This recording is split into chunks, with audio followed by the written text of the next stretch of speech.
हरियापुर गांव के एक कोने में रघुवीर लोहार का एक छोटा सा घर था। उस दिन सुबह सवेरे रघुवीर लोहार अपने औजार लेकर काम पर निकल रहा था। कब तक ऐसा चलेगा रघु? हर रोज सुबह कुछ आस लेकर जाते हो और शाम को निराश होकर लौटते हो। क्या तुम्हें नहीं दिखता कि पूरे गांव में सबसे बुरी हालत हमारी है? क्या करूँ राधा, तू ही बता। मेरी किस्मत ही फूटी हुई है तो मैं क्या कर सकता हूँ। जब भी हालात सुधरने लगते हैं कुछ न कुछ ऐसा हो जाता है कि फिर से सब कुछ बिगड़ जाता है। अब देख, पहली बार जैसे तैसे कुछ जमा किया तो बीमार पड़ गई, सब खर्च हो गया।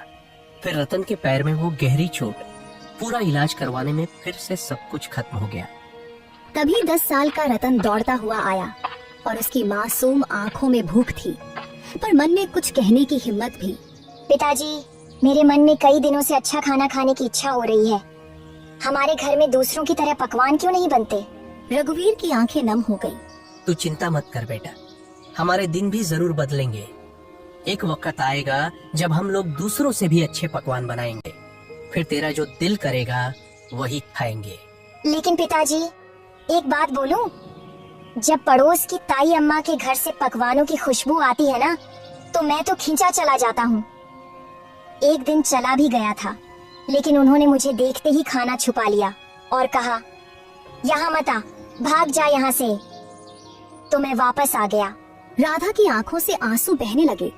उसका दिल जैसे किसी ने मसल कर रख दिया हो। रघुवीर कुछ नहीं बोला, चुपचाप अपने औजार उठाए और लोहार की दुकान की ओर चल पड़ा। रघुवीर की लोहार की दुकान गांव के चौराहे पर थी। उस दिन जैसे ही उसने भट्टी सुलगाई और हथौड़ा उठाया, उसे लगा कि उसके बाजुओं में अब पहले जैसी ताकत नहीं रही। उसके हाथों की चोटें भी जैसे थक चुकी थीं। हे भगवान, और कितनी परीक्षाएं लोगे। आज एक भी ग्राहक नहीं आया और ऊपर से घर की हालत, रत्न की मासूम बातें सब कुछ तोड़ कर रख देती है। तभी गांव का मुखिया दुकान पर आ पहुंचा। उसके चेहरे पर एक औपचारिक मुस्कान थी।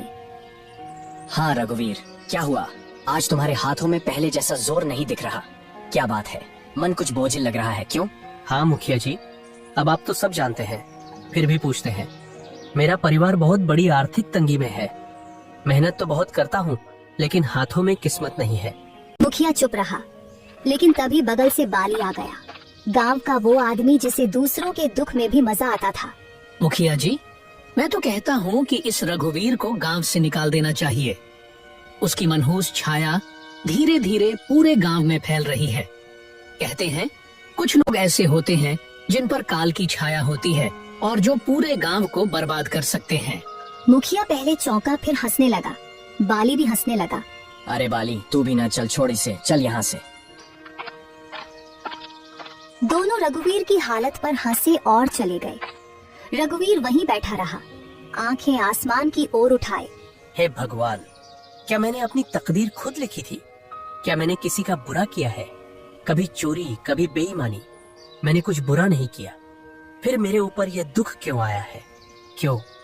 मेरे सपनों के दिए बुझ गए, मेरी उम्मीदों के चिराग बुझ गए। धुंध में खो गया हूँ, कहीं से रास्ता नजर नहीं आता। ये तन्हाई कब खत्म होगी? उसकी हथेली से हथौड़ा नीचे गिर गया। उसका हौसला उस दिन भट्टी से पहले ही बुझ गया था। मैं आज भी खाली हाथ जाऊंगा। राधा उम्मीद लगाए बैठी होगी। मेरा तो घर जाने का भी मन नहीं कर रहा। मैं क्या करूं? मेरा बेटा भूखा होगा। शाम को रघुवीर थका हारा अपने घर पहुंचा। उसका चेहरा उदास था। जैसे ही उसने घर में कदम रखा, राधा ने उसे देख लिया। अरे क्या हुआ रघु? आज तुम्हारा चेहरा इतना उदास क्यों है? अरे कुछ तो कहो। रघुवीर की आंखें भर आईं। उसने धीरे से राधा की ओर देखा। अब तो सारे गांव वाले भी मेरी बुरी किस्मत का मजाक उड़ाने लगे हैं राधा। और क्या कहूँ, आज तो दुकान पर एक भी ग्राहक नहीं आया। हाँ, और ऊपर से मुखिया और बाली, वो दोनों मेरी किस्मत पर हंसते हुए चले गए। मैं तुम्हारे लिए खाने के लिए भी कुछ नहीं ला सका। राधा चुप हो गई। उसकी आंखें भर आईं। सुबह जब तुम दुकान जा रहे थे तब मैं भी तुम्हें बोल रही थी, इसमें गलती मेरी भी है। मैं भी कभी तुम्हारे दुख को पूरी तरह समझ नहीं पाई। फिक्र मत करो, भगवान सब ठीक करेगा। रघुवीर कुछ नहीं बोला। वह चुपचाप चारपाई पर लेट गया। उसके हाथ कांप रहे थे, लेकिन आवाज नहीं निकली। अगले दिन सुबह होते ही राधा ने रघु से कहा, रघु, खाने के लिए कोई चीज उधार ही ले आओ। हमारे गांव की दुकान हो सकता है तुम्हें कुछ सामान उधार दे दे। नहीं राधा, मैं कल भी गया था उसके पास। वह पहले अपना पिछला उधार मांग रहा है। अब मुझे उसकी दुकान पर जाते हुए शर्म आती है। मुझे नहीं लगता कि हमारे हालात कभी भी ठीक हो सकेंगे। ऐसा ही चलता रहा तो हमें यह गांव छोड़कर जाना पड़ेगा। गांव में 2-3 लोगों से पहले ही मैं उधार ले चुका हूँ। अब मेरे अंदर इतनी हिम्मत नहीं कि किसी और से उधार मांग लूं। सबको पता है कि मैं उधार लेकर वापस नहीं करता। वापस करूं भी तो कहां से? हमारे पास इतने पैसे होते ही नहीं, जो आते हैं वो लग जाते हैं। हाँ रघु, यह तो है। भगवान पता नहीं किस बात की सजा दे रहा है हमें, लेकिन हमें उम्मीद रखनी चाहिए। हमारे भी दिन एक दिन जरूर बदल जाएंगे। यह बात तो मुझे तुमसे सुनते 10 साल हो गए हैं। आज तक ऐसा दिन नहीं आया। वह चुपचाप घर से निकल पड़ा और सीधा जंगल की ओर चल दिया। उसका दिल बहुत भारी था, आंखों में उदासी थी और कदम जैसे बेजान थे। दिमाग में बार बार एक ही ख्याल आ रहा था, क्या जिंदगी का यही अंत है? क्या मैं अपनी तकलीफों से हमेशा के लिए मुक्त हो जाऊं? रघुवीर आत्महत्या के विचारों में डूबा हुआ गांव की सीमा तक पहुंच चुका था। तभी सामने से मुखिया आता हुआ दिखाई दिया। अरे रघुवीर, आज दुकान नहीं खोली क्या? तुम तो सीधे जंगल की ओर निकल पड़े हो। क्या बात है? अब लोहार से लकड़हारा बनने का इरादा है क्या? रघु चुप रहा। वह पहले से ही उदास था। उसके पास मुखिया को जवाब देने के लिए कोई भी शब्द नहीं थे। चलो अच्छा है, लकड़हारे भी बुरे नहीं होते। कम से कम जंगल में कोई तुम्हारी किस्मत का मजाक तो नहीं उड़ाएगा ना। मुखिया हंसता रहा और चला गया। रघुवीर बिना कुछ बोले जंगल की गहराई की ओर बढ़ गया। रघुवीर अब थक चुका था। उसके पैर जवाब दे चुके थे। वह एक घने वृक्ष की छाया में बैठ गया और आसमान की ओर देखने लगा। मैं मर्द हूं ना, इसीलिए किसी के सामने रो नहीं सकता। अगर राधा और रतन मुझे रोते हुए देख लेते तो उनका मनोबल टूट जाता। इसीलिए मुझे जंगल आना पड़ा। भगवान, तू मेरी कितनी परीक्षा लेगा? रघु उदास होकर आसमान की तरफ देखते हुए बातें कर रहा था कि अचानक उसके कानों में किसी के चीखने की आवाज आई। कोई है तो मेरी मदद करो। वह उठा और इधर उधर देखने लगा। अचानक उसकी नजर एक साधु पर पड़ी जो जमीन पर गिरे हुए थे। रघुवीर तुरंत उनके पास गया। साधु महाराज, आपको क्या हुआ? आप ऐसे क्यों पड़े हैं? बेटा, मैं राज की ओर जा रहा था कि रास्ते में मेरे पैर में जोर की मोच आ गई। मैं गिर पड़ा और तभी से इस सुनसान जंगल में पड़ा हूँ। ये जंगल इतना वीरान है कि यहाँ कोई आता ही नहीं। कई दिन हो गए कोई इंसान नहीं दिखा। मुझे बहुत प्यास लगी है। मेरा गला सूख रहा है। अगर जल्दी पानी नहीं मिला तो शायद मैं बच न सकूं। रघुवीर घबरा गया और तुरंत इधर उधर देखने लगा, शायद कहीं से पानी या कोई मदद मिल जाए। परंतु यहाँ तो दूर दूर तक कोई तालाब दिखाई नहीं दे रहा है महाराज। बताइए साधु महाराज, अगर आपको पता हो कि पानी कहाँ मिल सकता है तो मैं अभी ले आता हूँ। यहाँ से लगभग 2 मील दूर एक तालाब है। तुम मेरे लिए वहाँ से पानी ले आओ बेटा। इतना कहकर साधु ने अपना कमंडल रघुवीर के हवाले कर दिया। थका हुआ रघुवीर बिना देर किए उस दिशा में चल पड़ा जहाँ उसे अपनी आखिरी उम्मीद नजर आ रही थी। जंगल की खामोशी के बीच वह अपनी थकी हुई टांगों के बावजूद तालाब तक पहुँच गया। जब उसने कमंडल पानी में डाला, अचानक तालाब से धुआं उठने लगा। धुआं धीरे धीरे एक भयानक औरत की शक्ल लेने लगा। यह दृश्य देखकर रघुवीर के दिल में डर और हैरानी की लहर दौड़ गई। तेरी हिम्मत कैसे हुई उस तालाब का पानी लेने की? क्या तुझे नहीं पता कि उस तालाब से कोई जल नहीं ले सकता? देखो, मुझे सच में नहीं पता था कि ये तालाब तुम्हारा है। मुझे माफ करो, मैंने ऐसा कोई अपमान नहीं किया। मैं एक डायन हूँ। अगर तुझे ये जल चाहिए तो मेरी एक पहेली का उत्तर देना होगा। अगर उत्तर गलत दिया तो इसी तालाब में डुबोकर मैं तुझे मार दूंगी। लेकिन हाँ, एक और रास्ता है जिससे तू बच सकता है। तू बिना जल लिए यहाँ से चला जा। न पहेली न मौत। रघुवीर गहरी सोच में डूब गया। एक ओर साधु की प्यास और दूसरी ओर मृत्यु का भय। मैं यहाँ से जल लिए बिना बिल्कुल नहीं जाऊंगा। मैंने किसी से जल लाने का वचन दिया है और मैं अपना वचन नहीं तोड़ूंगा। तो मेरी ये पहेली सुन। एक घर ऐसा जो हर दिशा में खुला हो, जिसके अंदर उजाला हो, पर ना कोई खिड़की हो, ना कोई दरवाजा, ना कोई दीवार हो, और ना ही कोई जमीन, फिर भी सब कुछ उसमें समाया हो। बता, कौन है वो? रघुवीर ने कुछ क्षणों के लिए अपनी आंखें मूंद ली। उसकी सांसें तेज और बेकाबू थीं, मानो दिल के भीतर एक तूफान चल रहा हो। लेकिन उसके चेहरे पर एक अनोखा सा सुकून था, एक गहराई से भरा शांत भाव, जैसे वो अपने भीतर की रोशनी से सच्चाई को खोजने की कोशिश कर रहा हो। अंदर से बेचैनी के बावजूद उसके माथे पर एक दृढ़ संकल्प की रेखा साफ नजर आ रही थी, जो ये बता रही थी कि वह हार मानने वाला नहीं है। वो है मनुष्य का मन, जो हर दिशा में खुला होता है, जिसमें उजाला भी होता है और अंधकार भी। न कोई दीवार, न कोई दरवाजा, फिर भी उसमें पूरा संसार समा जाता है। डायन कुछ पल चुप रही, जैसे रघुवीर के उत्तर पर हैरान हो गई हो।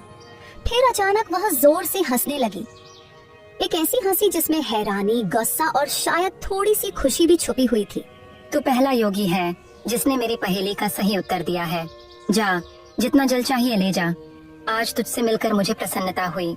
रघुवीर ने अपने कमंडल को ठंडे और साफ जल से भर लिया। उसकी आंखों में एक चमक थी, सफलता और संतोष की। फिर वह तेजी से लौट पड़ा। कदमों में जल्दी थी लेकिन दिल में शांति। वह सीधे उसी स्थान पर पहुंचा जहां साधु महाराज निर्जीव से पड़े थे, जैसे उनके जीवन की आखिरी उम्मीद सिर्फ रघुवीर की वापसी से जुड़ी हो। लीजिए महाराज, मैं जल ले आया हूँ। साधु ने जल पीते ही रघुवीर को गहराई से देखा। उनकी आंखों में हैरानी और आश्चर्य साफ झलक रहा था। बेटा, क्या सच में तुमने इसी तालाब से जल लिया है? हाँ महाराज, आपने कहा था और मैंने निभाया। मुझे लगा था कि तुम जल नहीं ला पाओगे, क्योंकि मैं जानता था कि उस तालाब में एक डायन का वास है। जब भी कोई मनुष्य जंगल में आता है, मैं हमेशा उसकी ऐसी ही परीक्षा लेता हूँ।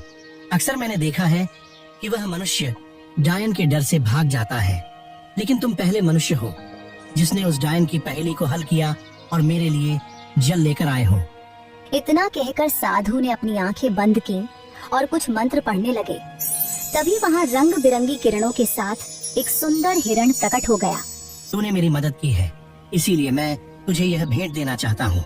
साधु महाराज, इतना तो मुझे पता चल गया है कि आप कोई चमत्कारी साधु हैं, परंतु मैं इस हिरण का क्या करूँगा महाराज? इसे अपने घर ले जा और अपनी बेटी की तरह पाल इसे। और याद रख, यह हिरण तेरी किस्मत बदल देगा। मैं जानता हूँ कि तू सबसे ज्यादा अपनी किस्मत की वजह से परेशान है, वरना तेरे अंदर कोई बुराई नहीं है। तू मेहनती लोहार है, तेरे मन में कोई लालच नहीं है और तू दूसरों की मदद करने वाला भी है। इतना कहकर साधु वहाँ से चले गए। रघुवीर ने उस हिरण को सावधानी से उठाया और अपने घर ले आया। हिरण की सुंदरता और चमक देखकर रघुवीर के दिल में नई उम्मीद जगी और उसने ठाना कि उसकी रक्षा करेगा और अपनी किस्मत बदलने की कोशिश करेगा। अरे, ये हिरण आपको कहाँ से मिला? रघुवीर ने सारी कहानी राधा को सुनाई। हमारे घर तो वैसे ही खाने के लाले पड़े हैं। साधु महाराज को अगर देना ही होता तो धन देते। इस हिरण को क्यों पकड़वाया? हाँ, अब साधु महाराज ने कुछ सोच समझ कर ही दिया होगा। उन्हें भी तो हमारी इस हालत के बारे में अच्छी तरह पता था। तभी वहाँ रतन आ गया। पिताजी, यह हिरण वाकई बहुत अच्छा है। मेरे साथ तो अब गांव का कोई भी बच्चा नहीं खेलता, क्योंकि हम गरीब हैं ना। लेकिन अब मैं इस हिरण के साथ खेलूंगा। इतना कहकर रतन हिरण को लेकर घर से बाहर चला गया और खेलने लगा। हिरण इतना सुंदर था कि जिस किसी की भी नजर उस पर पड़ती, उसका मन मोह जाता। अगले दिन जब रघुवीर अपने दुकान पर जाने की तैयारी कर रहा था, तभी गांव का जमींदार उसके घर आ पहुंचा। आप तो जमींदार हैं, मेरे घर पर क्या करने आए हैं? इससे पहले तो आप कभी नहीं आए। भला मुझ जैसे गरीब के घर में आपका क्या काम है? हाँ, बात तो तू सही कह रहा है रघुवीर, लेकिन बात यह है कि आज मैंने तेरे बेटे यानी रतन को एक हिरण के साथ खेलते देखा है। वह हिरण वाह वाह वाह बहुत ही सुंदर था। और तू जानता है कि मुझे जानवरों को पिंजरे में रखने का कितना शौक है, तो मैं वह हिरण खरीदना चाहता हूँ। राधा यहाँ सुनकर चौकस हो गई। वह कुछ कहने ही वाली थी कि माफ कीजिए, मैं वह हिरण आपको नहीं बेच सकता। अरे भाई, मैं तुम्हें इसकी अच्छी कीमत दूंगा। आप मुझे चाहे उसकी कितनी भी कीमत दें, माफ कीजिएगा, मैं उस हिरण को नहीं बेचूंगा। जमींदार क्रोधित होकर वहाँ से चला गया आपने ये क्या किया? जमींदार हमें इसकी अच्छी कीमत दे सकता था। हमारी हालत कुछ बेहतर हो सकती थी। मैं यह हिरण नहीं बेचूंगा राधा, क्योंकि यह हिरण मुझे साधु महाराज ने भेंट किया है और भेंट की हुई वस्तुओं को कभी बेचा नहीं जाता। कुछ दिन ऐसे ही बीत गए। रघुवीर और उसका परिवार हिरण से इतना जुड़ गया था कि उसे छोड़ने का ख्याल भी नहीं आता था। फिर कुछ दिनों बाद एक व्यापारी वहाँ आ पहुँचा। अरे भाई, मुझे तुम्हारा यह हिरण बहुत पसंद आया है। मैं तुम्हें इसकी मांगी हुई कीमत दूंगा। यह हिरण मुझे बेच दो। तुम चाहे मुझे कितना भी धन क्यों न दो, मैं इसे नहीं बेचूंगा। अरे, तुम गरीब के गरीब ही रहोगे। तुम सामान्य लोहार हो, समझते ही नहीं कुछ। व्यापारी वहाँ से चला गया।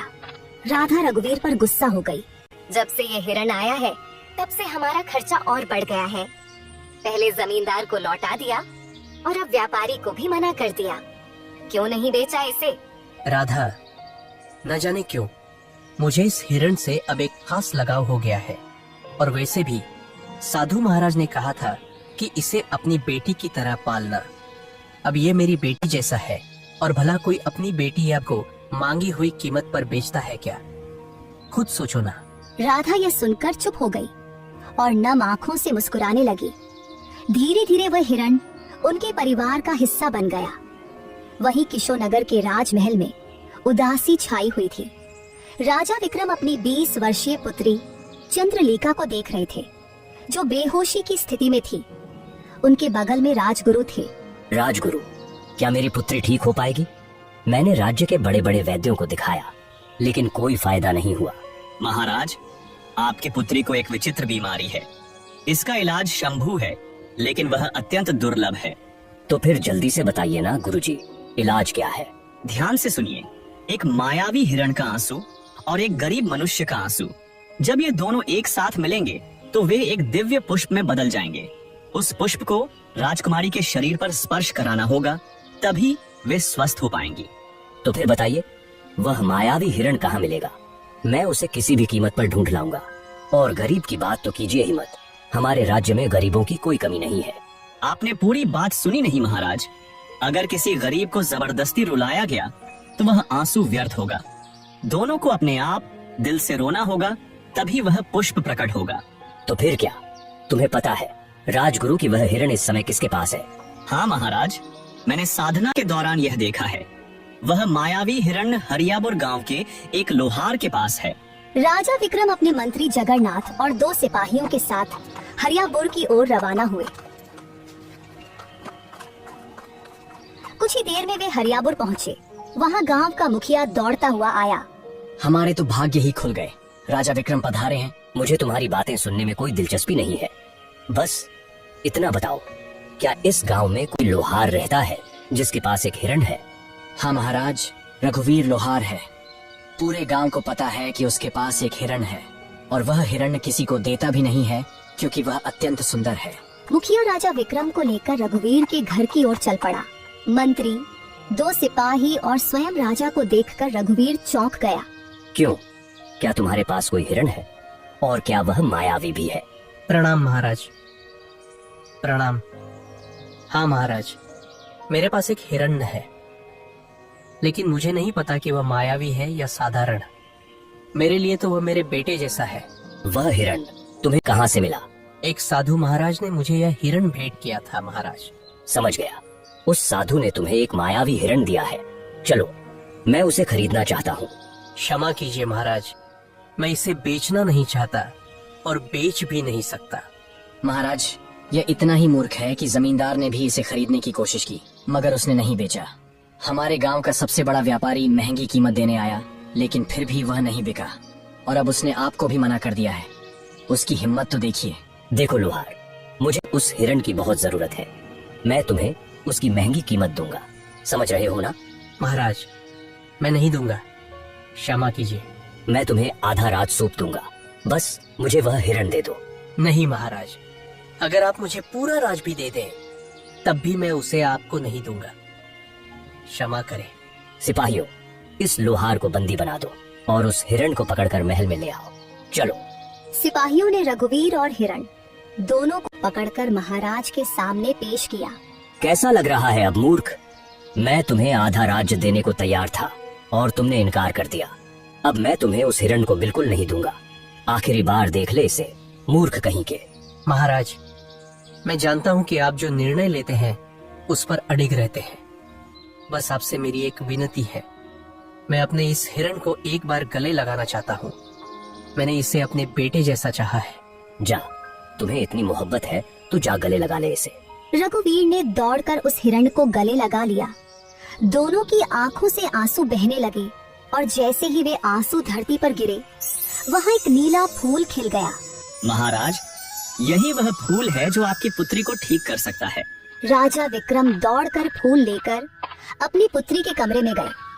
फूल जैसे ही पुत्री के शरीर को छुआ, वह होश में आ गई। राजा विक्रम खुशी से राज दरबार वापस आ गए। मुझे माफ कर दो रघुवीर, मैंने अपनी पुत्री के प्यार में अंधा होकर तुम्हारे साथ अन्याय किया। तुम्हारे आंसू सच्चे थे। अब मैं समझ गया कि तुम कितना सत्य बोल रहे थे। तभी वहाँ साधु महाराज प्रकट हो गए। महाराज, यह गरीब लोहार किस्मत का मारा है। उस हिरण को मैंने ही उसे भेंट किया था और मैंने कहा था कि यह उसकी किस्मत बदलेगा। मैं जानता था कि आपकी पुत्री का इलाज उसी मायावी हिरण से होगा, लेकिन वह तभी संभव था जब हिरण पालने वाले की आंखों से सच्चे आंसू निकले, और सच्चे आंसू केवल सच्चे इंसान के निकलते हैं। साधु ने रघुवीर को देखकर कहा, रघुवीर, तुम्हारा काम पूरा हुआ और जैसा कि मैंने कहा था, यह हिरण तुम्हारी किस्मत बदलेगा। अब समय आ गया है।